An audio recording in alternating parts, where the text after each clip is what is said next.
एकादशीचं व्रत म्हणजे काय, तर 3 गोष्टी करायच्या.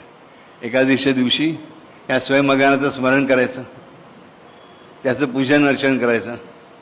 आणि तिसरी गोष्ट म्हणजे जे काही ग्रहण करायचं कानाने, नाकाने, तोंडाने, ते फक्त त्याच्यासाठी करायचं. उपवास करायचा. उपवास म्हणजे फास्टिंग नाही, उपवास म्हणजे भगवंताच्या नजीक बसायचं. पण मनापासून एकादशीच्या दिवशी भगवंताला आठवायला लागा.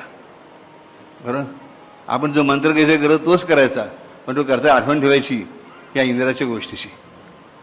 ही एकादशी देवीचा प्रादुर्भाव मी कशासाठी झालेला आहे, की कलियुगातल्या मानवाला मार्गदर्शन करण्यासाठी, कलियुगातील मानवाला टाळण्यासाठी, की देवा मी तुझा आहे, तू माझा आहेस, पण मी तुला विसरणार नाही. काही नवीन करण्याची गरज नाही, जो गजर करतोय तोच करायचा. पण आज एकादशी आहे जाणून आई जगदंबेला प्रणाम करून, त्या जो एकमेव असा पुत्र आहे, जो एक